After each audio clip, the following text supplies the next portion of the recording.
The Marineterrein in Amsterdam, once a closed military enclave, has been transformed into an adaptive and innovative city district.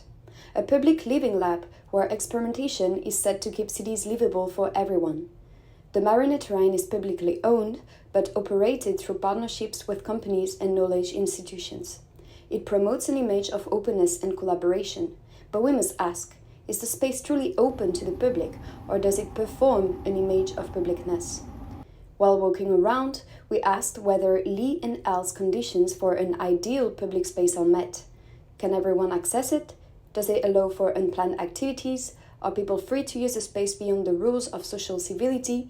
And does it truly invite social interaction?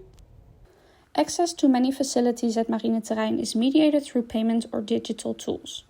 The sauna, for instance, is restricted by online booking and a paid entry fee. The buurt-up shared e-bikes and cargo bikes work through an app, also limiting use to those who have reliable internet, a payment method, and digital literacy.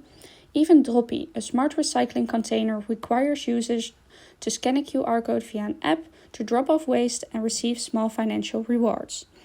While these facilities are technically open to all, in practice they subtly exclude certain users. But Israel and colleagues remind us that if accessing a space involves money from which private bodies are profiting, then it should not be considered a public space. From a justice perspective, public space should not serve private interests. Beyond access, publicness is also about the way the space is used and what behaviors feel welcome. Marineterrein still carries traces of its controlled past, with some areas still restricted and surveillance cameras all around. While security measures can make some people feel safe, for others they can undermine a sense of openness.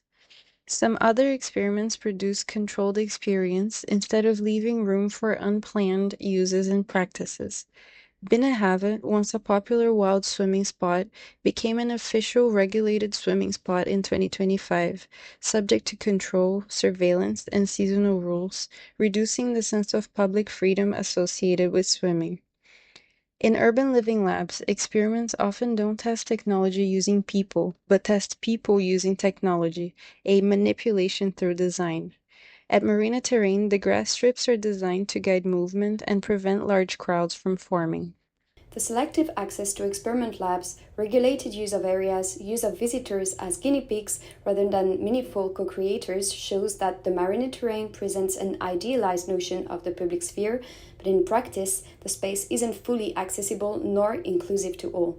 Like Leclerc argues, the accessibility and uses of several innovations are structured by the institutional, private, and technocratic actors, as observed in Marineterrein, revealing the deeply political nature of public space. Publicness in Marineterrein is rather performative than genuine.